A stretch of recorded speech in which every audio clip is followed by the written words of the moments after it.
पूर्णमदः पूर्णमिदं पूर्णात् पूर्णमुदच्यते पूर्णस्य पूर्णमादाय पूर्णमेवावशिष्यते। ॐ शान्ति शान्ति शान्तिः। शङ्करं शङ्कराचार्यं केशवं बादरायणं सूत्रभाष्यकृतौ वन्दे भगवन्तौ पुनः पुनः। ईश्वरो गुरुरात्मेति मूर्तिभेदविभागिने व्योमवद्व्याप्तदेहाय दक्षिणामूर्तये नमः। ओम शांति शांति शांति। श्री विद्यारण्य मुनि जी के द्वारा विरचित ये पंचदशी ग्रंथ, इसके हम लोग चतुर्थ प्रकरण द्वैत विवेक प्रकरण पर विचार कर रहे हैं। इसमें जो जीव का के द्वैत के विषय में जो मनोमय जगत है ये बता दिया गया। उसमें भी दो भेद है, शास्त्रीय द्वैत और अशास्त्रीय द्वैत। शास्त्रीय द्वैत हो गया जो साधना आदि हम लोग करते हैं, आत्म ब्रह्म विचार, आत्मा की ब्रह्म रूपता का विचार, और भी साधनाएं जो करते वो शास्त्रीय द्वैत में आ गई। और अशास्त्रीय द्वैत हो गया काम क्रोध आदि ये सब, और मनोराज्य। उसमें भी दो भेद किए, तीव्र और मंद। तो इन दोनों ही अशास्त्रीय द्वैत को तो ज्ञान से पहले ही निवारण करना है, और शास्त्रीय द्वैत को तो ज्ञान के बाद अपने आप छूट जाएगा। ज्ञान के बाद छोड़ देने, ज्ञान के बाद छूट ही जाएगा। तो इस तरह से आया था। तो फिर 51वें श्लोक में एक शंका किए कि आपने कहा कि इन दोनों को तत्व ज्ञान के अनंतर छोड़ देना है, तत्व ज्ञान से पहले छोड़ देना है। मतलब जो ये दो बताए अशास्त्रीय में जो दो भेद है, तीव्र द्वैत और मंद। तीव्र हो गया काम क्रोधादिक और मंद हो गया मनोराज्य। दोनों को ही तत्वबोध से पहले निवारण कर देना है, हटा लेना है। तो तत्व ज्ञान से पहले हटाना है, तत्व ज्ञान के बाद स्वीकार कर लेना है क्या? ऐसी आशंका किया। इसके लिए बताए 51वें श्लोक में कि बोधादूर्ध्वम च तद्धेयम्, ज्ञान होने के बाद भी उसको छोड़ना ही है। क्योंकि अगर ऐसा ज्ञान होने के बाद काम क्रोध आदि काम आदि को बढ़ाएगा तो जीवन मुक्तता का, जीवन मुक्ति का अनुभव नहीं हो पाएगा। इसलिए जीवन मुक्ति की प्रसिद्धि के लिए, प्रकृष्ट रूप से सिद्धि के लिए ज्ञान इन दोनों को छोड़ देना है। कामादि क्लेश बंधेन युक्तस्य नहीं मुक्तता। कामादि क्लेश बंध से जो युक्त है वह मुक्त नहीं, जीवन मुक्ति का अनुभव नहीं कर सकता। यहाँ तक हुआ था। आगे ननु जन्मादि संसाराद उद्विग्नस्य आत्यंतिक पुरुषार्थ रूपया विदेह मुक्त्या एव अलम। श्लोक नंबर 52 का की टीका चल रही है, 52 श्लोक नंबर 52, ये चतुर्थ प्रकरण का, इसकी टीका। ननु जन्मादि संसाराद उद्विग्नस्य, बोले जो जन्म मरण आदि संसार से अत्यंत उद्विग्न हो गया है, बहुत विचलित है ना, घबरा गया है, बहुत ज़्यादा परेशान है। तो इसलिए वो आत्यंतिक पुरुषार्थ रूपया विदेह मुक्त्या एव अलम। तो जो आत्यंतिक पुरुषार्थ रूपी विदेह मुक्ति है, विदेह मुक्त्या एव अलम, विदेह मुक्त्या ही काफ़ी हो, सब वही उसके द्वारा ही सब कुछ हो गया। जीवन मुक्ति से क्या करना है?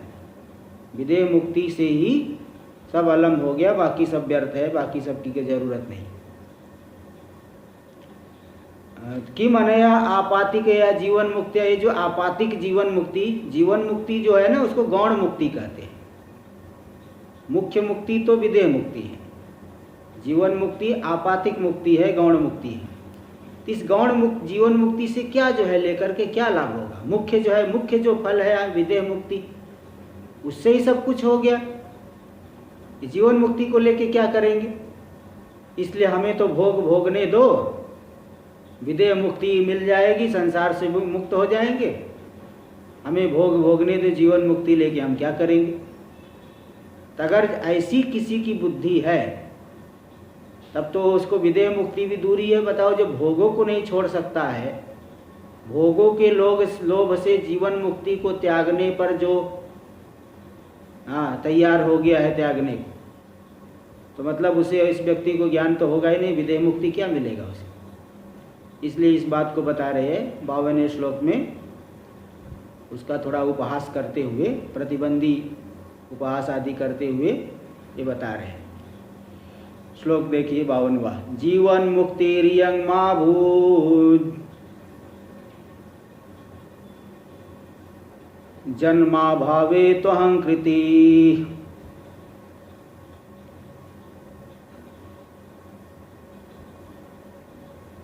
तर्हि जन्मापि तेस्त्वेव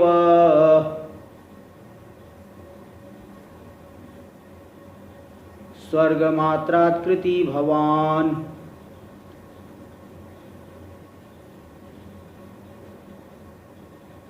देखिए, जो साधारण कामना से विशिष्ट पुरुष होता है वो क्या सोचता है कि मुझे इस लोक में खूब भोग भोगने को मिले और मरने के बाद मैं स्वर्ग में जाऊं, स्वर्ग में भी मुझे खूब अच्छे स्वर्गिक भोग, वहाँ के जो दिव्य भोग है वो भोगने को मिले।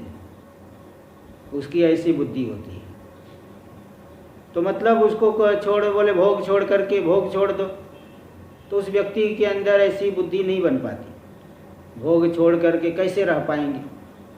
यहाँ जो पुरुष पूर्व पक्षी है, तो वहाँ ऊपर के श्लोक में बताया कि जो काम क्रोध आदि क्लेश बंध से युक्त है उसमें जीवन मुक्ति नहीं हो पाती। इसलिए जीवन मुक्ति की सिद्धि के लिए काम आदि बंध क्लेश बंधन को छोड़ना पड़ेगा। तब यहाँ पूर्व पक्षी क्या कह रहा है कि जीवन मुक्ति रियम मा भूत, बोले जीवन मुक्ति रहने दो, मत हो। जन्मा भावे तो हम कृति, ज्ञान हो गया है तो विदेह मुक्ति मिल ही जाएगी, और विदेह मुक्ति मिल जाए गई तो जन्म नहीं होगा, जन्म के अभाव से ही हम कृतकृत्य हो गए, आगे तो मैं मुक्त हो ही जाऊंगा। तो जीवन मुक्ति भले ना हो, यहाँ हमें भोग भोगने दो। कामादि क्लेश से युक्त है तो जीवन मुक्ति नहीं होगी तो कोई बात नहीं, आगे तो हम मुक्त हो जाएंगे, अभी भोग भोगने दो। बोले अगर भोगों में इतना तुम्हारी महत्व बुद्धि है, तरी जन्मापि ते अस्तु एव, तब तो तुम्हें जन्म भी मिलेगा। स्वर्ग मात्रात् कृति भवान, मर करके तुम स्वर्ग मात्र से कृत्य हो जाओ, तब तो तुम्हें जो है जन्म तुम्हारा होगा ही। अगर भोगों में इतनी महत्व बुद्धि है कि इतनी ज़्यादा महत्व बुद्धि हो गई कि जीवन मुक्ति को छोड़ने के लिए तैयार हो गए, तब तो तुम स्वर्ग के लोभ से विदेह मुक्ति को भी छोड़ने को तैयार हो जाओगे। इसलिए तब तो तुम्हारा जन्म होगा ही, स्वर्ग मात्र से ही अपने आप को कृत्य जो मान लोगे, ऐसे तुम्हारा जन्म होगा ही। इसलिए भोगों में महत्व बुद्धि को छोड़ना चाहिए। तो जीवन मुक्ति का भी अनुभव होगा, विदेह मुक्ति का भी ज्ञान हो गया तो विदेह मुक्ति भी मिलेगी। इसलिए कामादि क्लेश बंध से युक्त में मुक्ति का अनुभव उसको नहीं हो सकता, इसलिए उसको छोड़ना ही पड़ेगा। टीका में देखिए, जीवन मुक्ति रीति ऐहिक भोग निवृत्ति भया जीवन मुक्ति त्यागे। इस श्लोक में होने वाले भोग की निवृत्ति के भय से अगर आप जीवन मुक्ति को त्याग दे रहे, और कुछ विद्वान लोग नहीं भी मानते जीवन मुक्ति को, लेकिन इस तरह से वो कामादि काम के भोग के लिए नहीं मानते, ऐसी बात नहीं, उनका एक मत है। जैसे यहाँ 1 नंबर टिप्पणी में आप देख सकते हैं, तच्चोक्तम संक्षेप शारीरिक के चतुर्थाध्याय, संक्षेप शारीरक में चतुर्थ अध्याय में सर्वज्ञात्म मुनि उनके द्वारा विरचित है, वहाँ पे आया है चतुर्थ अध्याय का श्लोक नंबर 39 तो श्लोक है, जीवन मुक्ति प्रत्ययम शास्त्र जातं जीवन मुक्ते कल्पिते योजनीयम तावन मात्रेण अर्थवत्तोपपत्ते सद्यो मुक्ति सम्यगे तस्य हेतोः। जीवन मुक्ति प्रत्ययम शास्त्र जातम, बोले जीवन मुक्ति के का प्रतिपादन करने वाले जो शास्त्र समुदाय है, चाहे श्रुति हो स्मृति हो, श्रुति में जो तस्य तावदेव चिरम यावत न विमोक्षे अथ संपत् से, और जो ब्रह्म तद विज्ञानार्थम स गुरु मेवाभिगच्छेत् समित पाणी श्रोत्रियम ब्रह्मनिष्ठम, श्रोत्री ब्रह्मनिष्ठ के पास जाए। भाई ब्रह्मनिष्ठ है मतलब शरीर तो नहीं छोड़ा है, ब्रह्मलीन तो नहीं हुए है, ज्ञानी है, यानी जीवन मुक्ति है। ते सब जो श्रुति स्मृति जो भी जहाँ जहाँ आए हैं, राजा जनक की जीवन मुक्ति का कथन करने वाले श्लोक पुराण आदि में आता है। तो श्रुति स्मृति इत्यादि में जो जीवन मुक्ति का कथन करने वाले शास्त्र समुदाय है, वो तो अर्थवाद मात्र के लिए ये मानते हैं। बोले ये तो ज्ञान की स्तुति के लिए कहा गया है, मुमुक्षु को प्रवृत्त कराने के लिए। इसलिए जीवन मुक्ते कल्पिते योजनियम, कल्पित जीवन मुक्त में, जीवन मुक्त वास्तव में नहीं, कल्पित जीवन मुक्त में, कल्पित जीवन मुक्त मतलब जैसे हमारे गुरुजी जीवन मुक्त है, वो उनके गुरुजी वो जीवन मुक्त है, वामदेव ऋषि जीवन मुक्त है। कल्पित जीवन मुक्त में बोले वो वास्तव नहीं है, कल्पित जीवन मुक्त में वो जीवन मुक्ति का प्रतिपादन करने वाले शास्त्रों को जोड़ लेना चाहिए, वो वास्तविक नहीं है। तावन मात्रेण अर्थवत्तोपपत्ति, उतने मात्र से ही वो सार्थक हो जाएगी, ज्ञान की स्तुति हो जाएगी, ज्ञान की स्तुति के लिए वो सार्थक हो गई जीवन मुक्ति। सद्यो मुक्ति सम्यक एतस्य, इस हेतु से सद्यो मुक्ति ही ठीक है।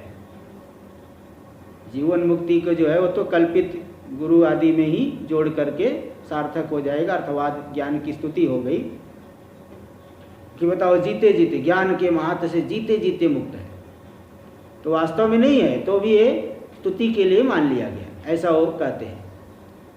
तो तो भोग के लिए तो नहीं माने, लेकिन एक ऐसा कह दे कि जीवन मुक्ति तो प्रातीतिक मुक्ति है, मुख्य मुक्ति विदेह मुक्ति है, ऐसा होगा। लेकिन ये जो है यहाँ पूर्व पक्षी क्या करे, भोगों के लोभ से जीवन मुक्ति का त्याग करना चाहता है।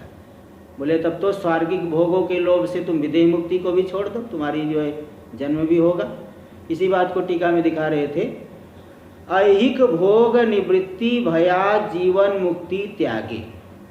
इस लोक में होने, ऐहिक मतलब यह लोके भवहेति ऐहिक, इस लोक में होने वाले जो विलक्षण भोग है, उन भोगों की निवृत्ति के भय से कि भोग मुझसे छूट न जाए, इस लोभ से जीवन मुक्ति त्यागे। अगर जीवन मुक्ति का त्याग कर दोगे तब तो आमुष्मिक भोग निवृत्ति भयात, आमुष्मिक परलोक स्वर्ग आदि में होने वाले भोग की निवृत्ति के भय से विदेह मुक्ति रपि त्याज्या, विदेह मुक्ति भी त्याग देना चाहिए। तब तो तुम्हें भाई भोगों में इतनी महत्व बुद्धि, तब तो उसके लिए तुम उसको भी छोड़ दोगे, स्वर्ग के लिए मोक्ष विदेह मुक्ति को भी छोड़ दोगे, वह भी तुम्हारे लिए त्याज्य हो जाएगी।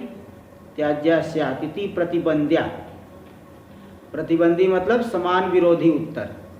पूर्व पक्षी कह रहा है कि हम कि क्या करेंगे जीवन मुक्ति को लेकर। बोले फिर विदेह मुक्ति को लेकर के भी क्या करोगे, स्वर्ग से ही कृत्य हो जाओ, ये प्रतिबंधी है।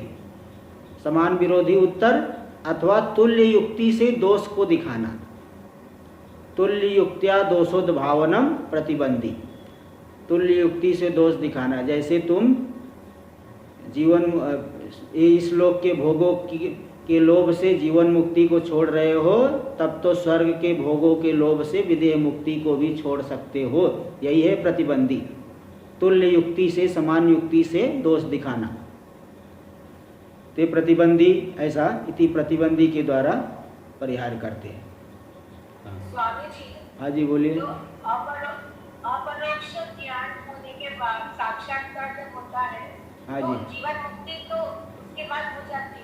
हाँ वो तो मानते हैं, लेकिन एक मत ये है कि जीवन मुक्ति नहीं, मतलब ये विदेह मुक्ति ठीक है, जीवन मुक्ति वाले शास्त्र ज्ञान की स्तुति के लिए। देखो मुख्य मत तो यही है, भगवान शंकराचार्य इत्यादि भी जीवन मुक्ति माने हैं, क्योंकि जीवन मुक्ति को अगर नहीं मानोगे तो ज्ञानी गुरु फिर मिलेंगे ही नहीं। जो आया कि वो जो है उस आत्मा को जानने के लिए गुरु के पास समित पाणी होके जाए, हाथ में समिधा लेकर के तत्वज्ञानी ब्रह्मनिष्ठ गुरु के पास जाए। और गीता में भी आ गया, तद विद्धि प्रणिपाते न परिप्रश्न न सेवया उपदेक्षति ते ज्ञानम ज्ञानिनस तत्वदर्शिन। तो ज्ञानी तत्वदर्शी, तत्वदर्शी ज्ञानी पुरुष, मेरा शास्त्र ज्ञानी भी और तत्वदर्शी भी हो। तो जीवन मुक्त वहाँ भी आया है, तो जीवन मुक्ति को मानते हैं। जीवन मुक्त मतलब तत्वदर्शी ज्ञानी गुरु के पास जाएंगे तभी हमें ज्ञान होगा, ऐसा मानते हैं। लेकिन कुछ लोग क्या कहते हैं कि जो जीवन मुक्ति का शास्त्र है वह तो केवल ज्ञान की स्तुति के लिए है, क्योंकि ज्ञान होने के बाद शरीर कैसे रहेगा।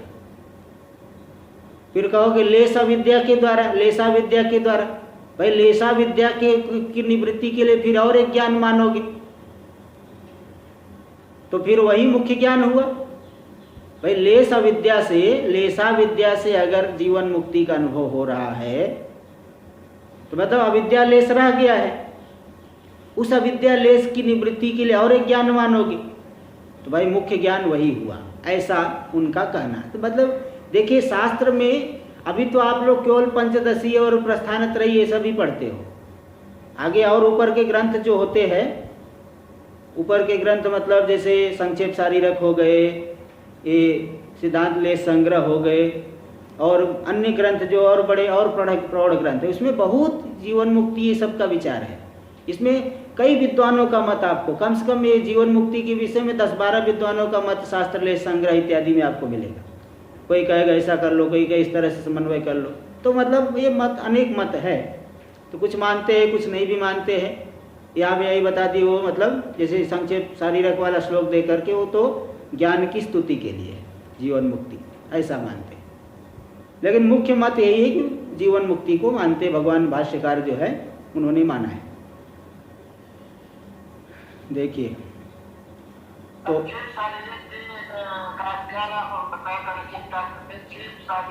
हाँ जी क्या करें, संक्षेप शारीरक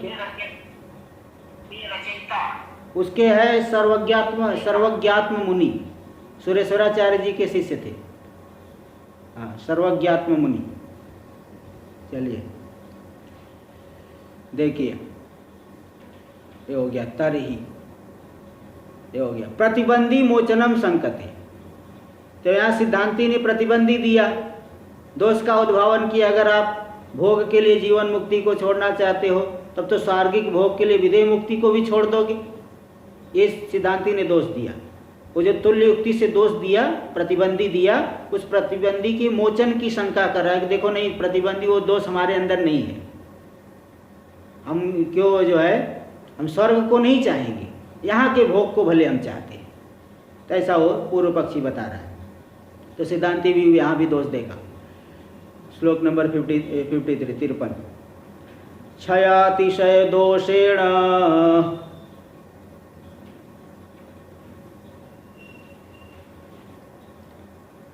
स्वर्गो हेयो यदा तदा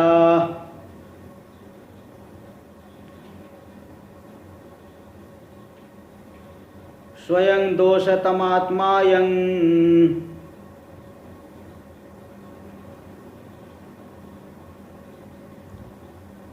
कामादि किं न हीयते।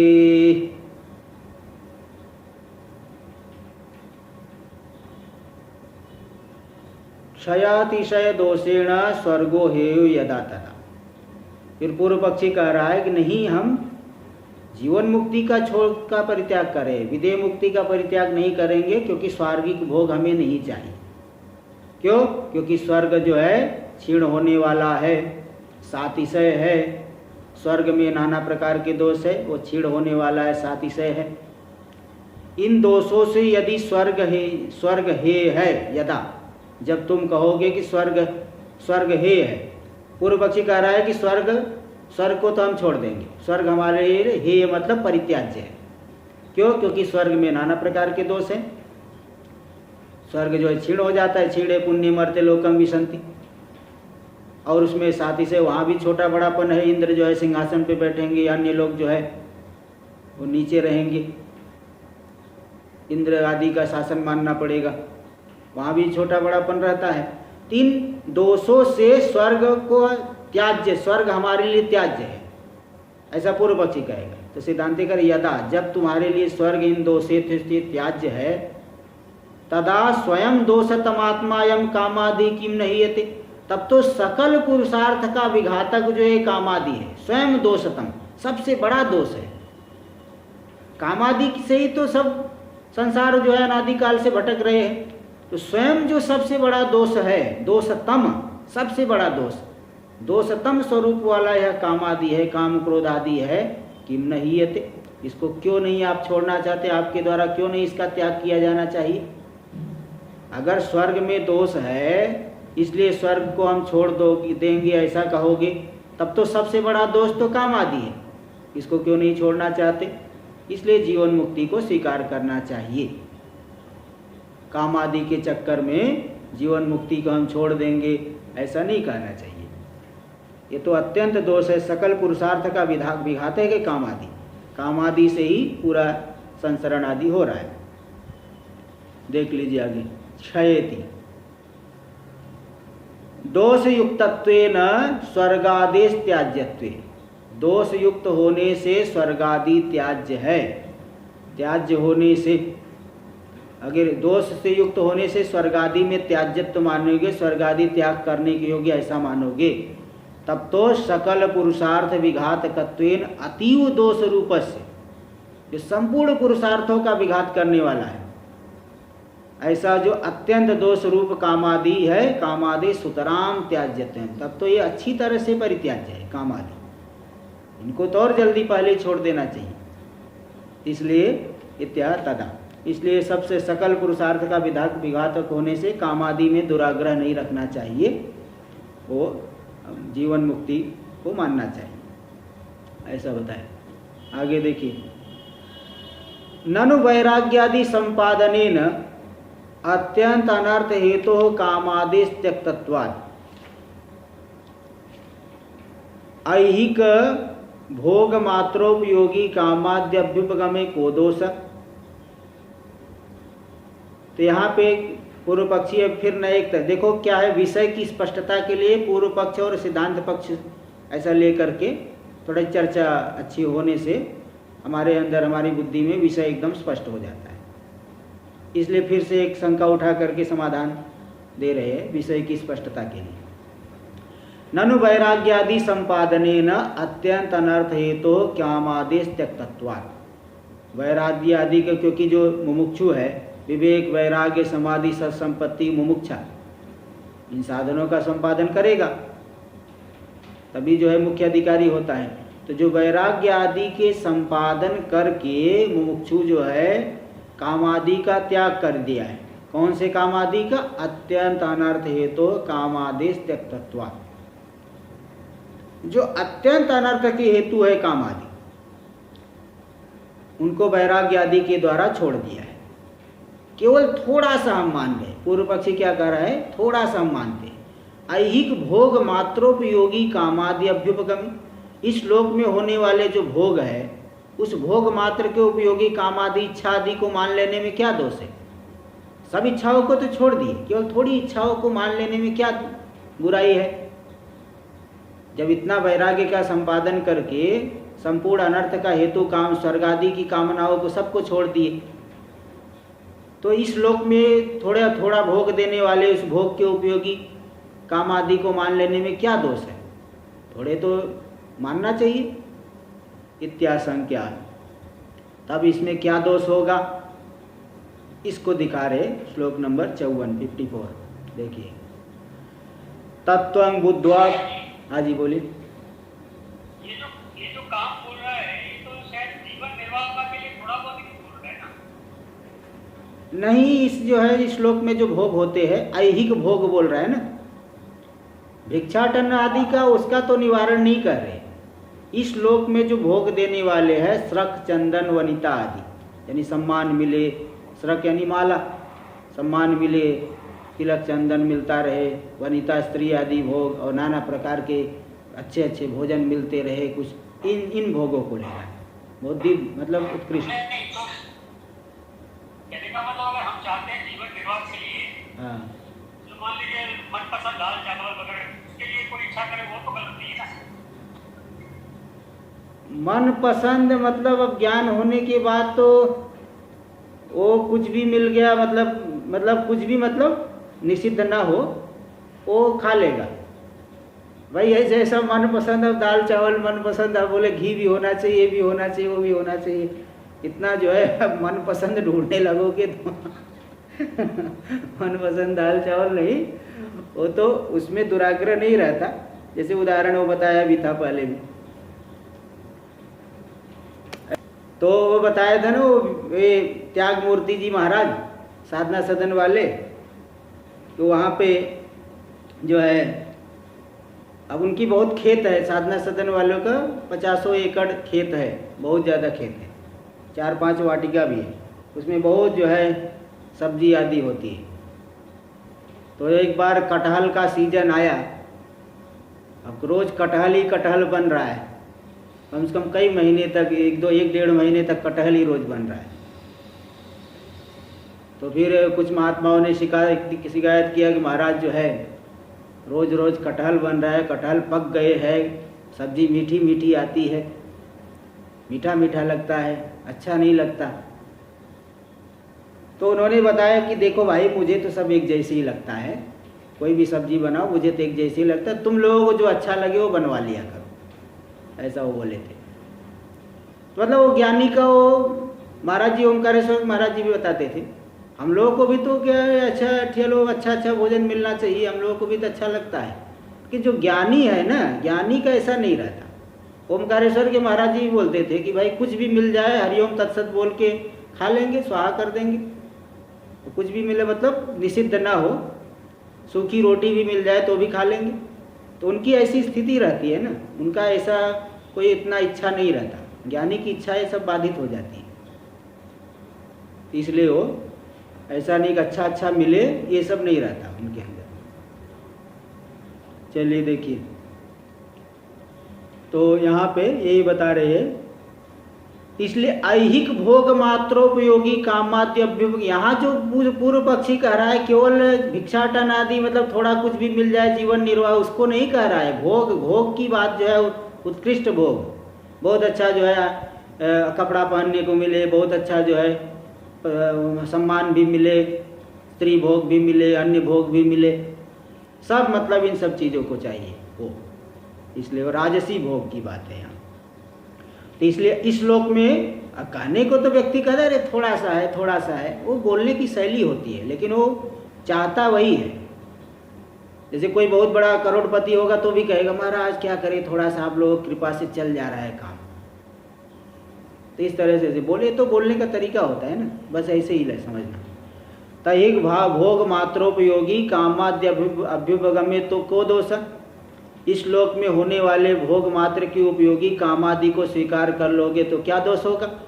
तब यहाँ सिद्धांति इसका जवाब दे रहा है, श्लोक नंबर 54। तत्वं बुद्ध्वापि कामादीन्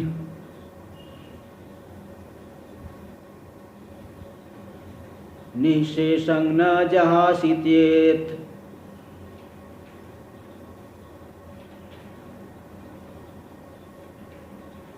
यथेष्टाचरणं ते स्यात्,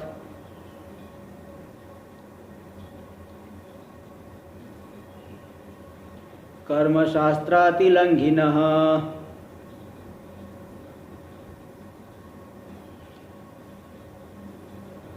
तत्वं बुद्ध्वापि कामादीन् निःशेषं न जहासित्येत्, तत्व को जान करके भी तुम कामादि को पूरी तरह से नहीं छोड़ पा रहे हो। यदि, चेत यानी यदि तुम तत्व को जान करके, तत्व का अनुभव करके भी, ज्ञान की प्राप्ति करके भी पूरी संपूर्ण कामनाओं को नहीं छोड़ पा रहे हो, तब तो कर्म तो पहले ही छोड़ चुके हो, शास्त्रीय कर्मों को तो पहले छोड़ दिए हो, और कामादि के बल से कर्म करोगे। कौन से कर्म करोगे? निषिद्ध कर्म करोगे। यथेष्टाचरणं ते स्यात् कर्मशास्त्रातिलंघिनः, कर्मशास्त्र का जो अतिक्रमण कर चुके हो तुम, तो कामादि को मान लिए, कामादि के बल से फिर शास्त्रीय कर्म तो करोगे नहीं, निषिद्ध कर्मों में ही तुम लगोगे। निषिद्ध कर्म यथेष्टाचरण, मनमानी आचरण, कुछ भी जो है कुछ भी कर लेना, कुछ भी बोल देना, ये मनमानी आचरण होगा। यथेष्टाचरण, मनमानी आचरण मतलब वेश्यावृत्ति है, जो मतलब अन्य स्त्री संबंध, अन्य मतलब नाना प्रकार के तुम जो है पाप कर्म ही करोगे। क्योंकि कर्म शास्त्रीय कर्मों को तो पहले ही छोड़ दिए हैं। जो मुमुक्षु है, मुमुक्षु काम में कर्म, मुमुक्षु के लिए ही काम में कर्म निषिद्ध कहा गया है। काम में कर्म न करे, नित्य नैमित्तिक करता रहे। और आत्म साधक हो गया तो फिर वो सबको छोड़ विधिवत संन्यास की बात आती है। और ज्ञान की प्राप्ति कर लिए तो कर्म तो बहुत पहले से तुमने छोड़ दिया है, कर्म शास्त्रीय कर्मों को छोड़ दिया है। अभी कामादि को मानोगे तब तो तुम निषिद्ध कर्मों को ही करोगे, यथेष्टाचरण करोगे। जो कुछ भी है वो खा लोगे, जो कुछ भी कर दोगे, ये यथेष्टाचरण होगा। इसलिए यथेष्टाचरण ठीक नहीं है। यथेष्टाचरण होगा फिर अगले श्लोक में बता देंगे कि कुत्ते और ज्ञानी में तब तो कोई अंतर नहीं रह पाएगा, यही दोष आएगा। देखिए टीका में दे रहे, तत्वमिति तत्ववित्वाभिमानेन विधि निषेध शास्त्रम अतिक्रम्य, कि मैं ज्ञानी हूँ ऐसा अभिमान मात्र से विधि निषेध शास्त्रम अतिक्रम्य, विधि निषेध शास्त्र का अतिक्रमण करके, निस्त्रय गुण्ये पथि विचरतः को विधि को निषेध, त्रैगुण्य से रहित पथ में विचरण करने वाला है, उसके लिए क्या विधि क्या निषेध। ज्ञानित्व के अभिमान से कहोगे क्या विधि क्या निषेध, कुछ भी करेंगे कुछ भी खाएंगे। अगर ऐसा अभिमान करके करोगे, विधि निषेध शास्त्रम अतिक्रम्य कामाद्यधीनतया वर्तमानस्य, कामनाओं की कामना आदि के अधीन होकर के तुम अगर वर्तमान रहोगे तो तव यथेष्टाचरणम स्यात्, तब तो तुम्हारा यथेष्टाचरण मनमानी आचरण, कुछ भी उल्टा सीधा आचरण होगा, यानी शास्त्र विरुद्ध ही कर्मों में लगोगे, इसलिए ये अनिष्ट होगा। फिर वो कहेगा अस्तु को दोष, चलो ठीक है ज्ञानी हो गया, ज्ञानी यथेष्टाचरण करेगा, क्या दोष हो गया इत्याशंका, ऐसी आशंका को उत्थापन करके तद अनिष्टत्व प्रतिपादन परम सुरेश्वराचार्य वचनम उदाहरत, उस यथेष्टाचरण अनिष्ट है, इष्ट नहीं अनिष्ट करने वाला है। यथेष्टाचरण में अनिष्टत्व का प्रतिपादन करने वाला जो सुरेश्वराचार्य वार्तिककार का ये नैष्कर्म सिद्धि ग्रंथ इन्होंने लिखा है, नैष्कर्म सिद्धि ग्रंथ में श्लोक आया है। सुरेश्वराचार्य वचन को उदाहरण दे रहे, श्लोक नंबर 55 देखिए। बुद्धाद्वैत स्वतत्वस्य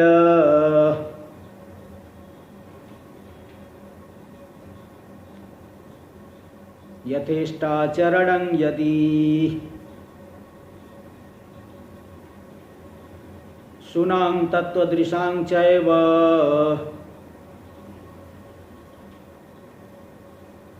को भेदो शुचि भक्षणे,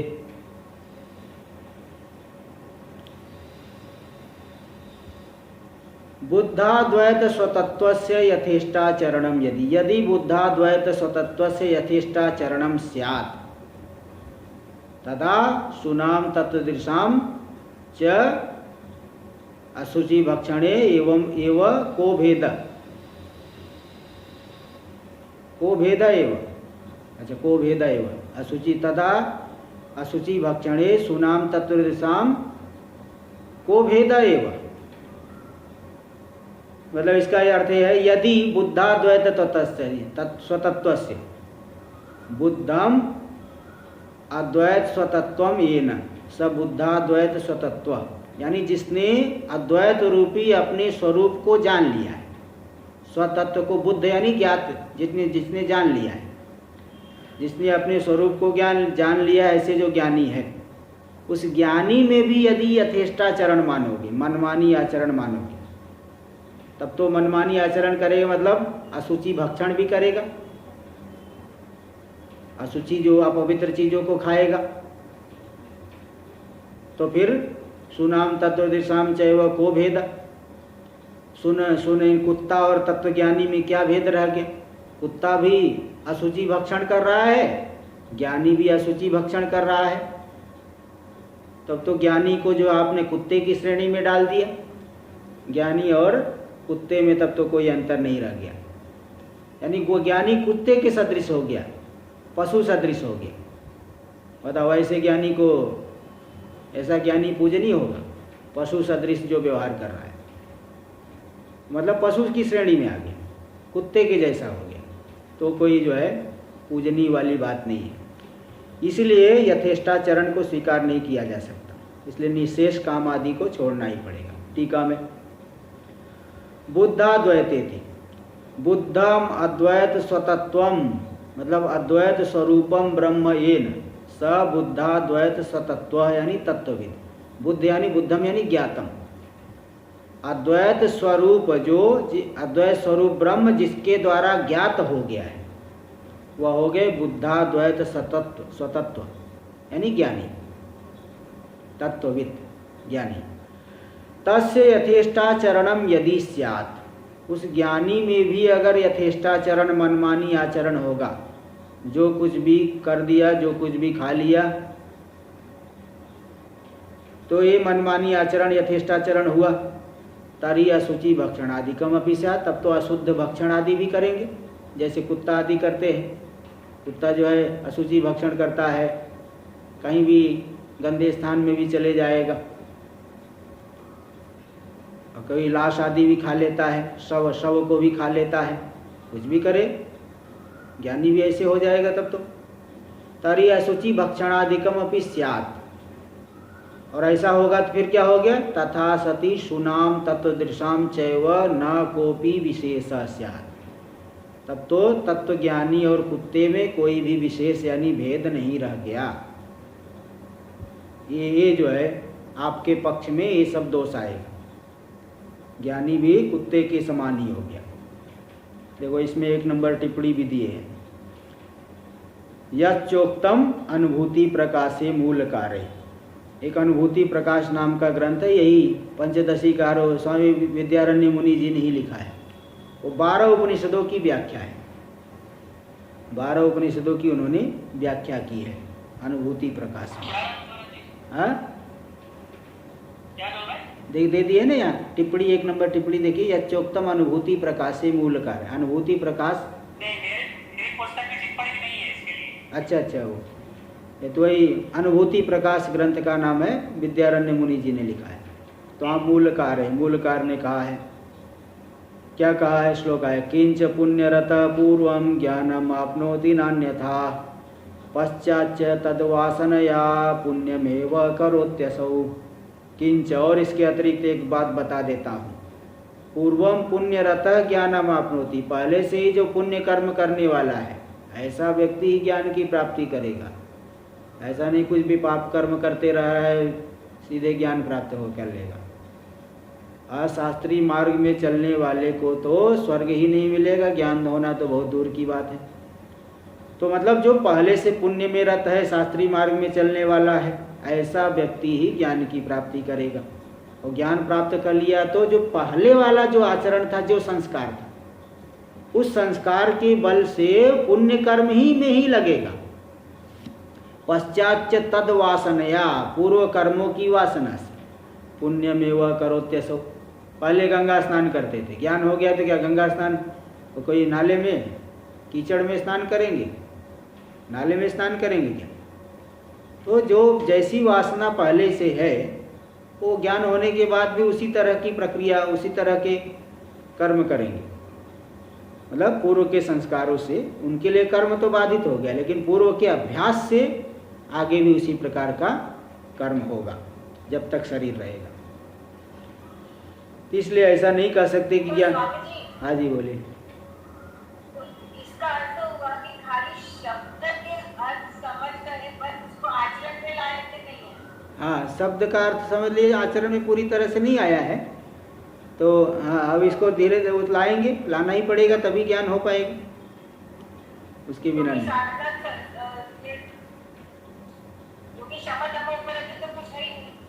हाँ, वो ये जो पूर्व पक्षी कह रहा है ना, तो ये वही मतलब उसी श्रेणी का है, ये उसी श्रेणी की वो बात बता रहा है। वो मतलब सब चीज़ बना रहे, और जैसे लोक में भी कोई कोई कहते हैं ना कि भाई हमें तो जो है सब चीज़ें बना रहे और ज्ञान मुक्ति भी मिल जाए तो भी अच्छा ही है।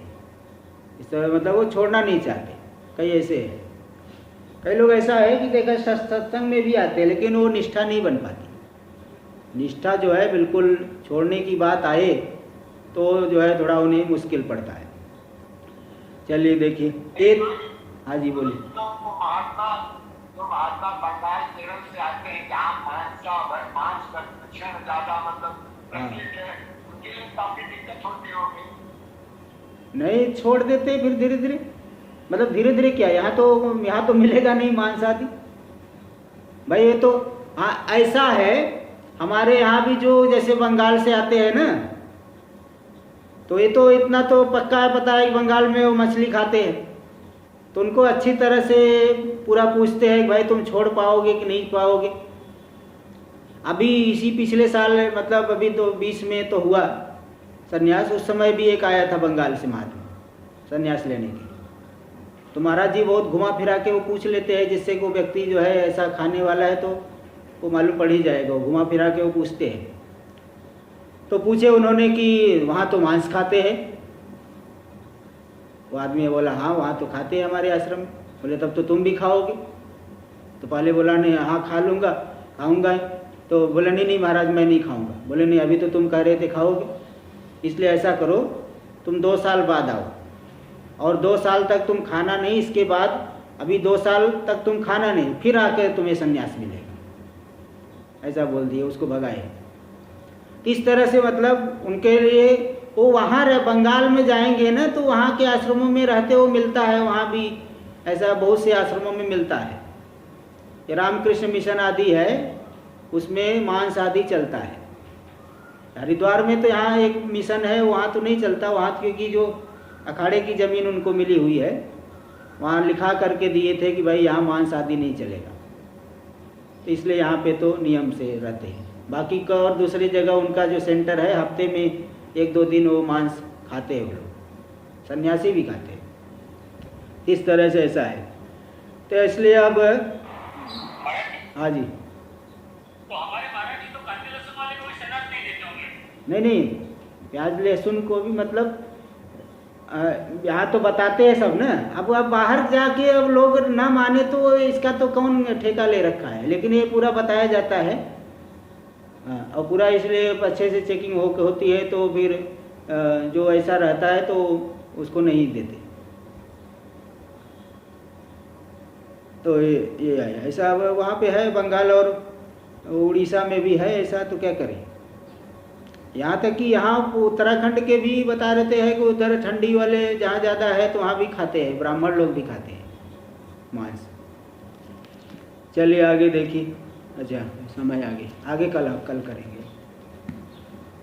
ओम पूर्णमदः पूर्णमिदं पूर्णात् पूर्णमुदच्यते पूर्णस्य पूर्णमादाय पूर्णमेवावशिष्यते। ओम शांति शांति शांति।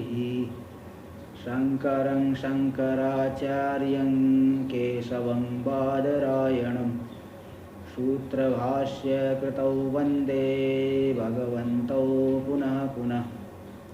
ईश्वरो गुरुरात्मेति मूर्तिभेदविभागिने व्योमवद्व्याप्तदेहाय दक्षिणामूर्तये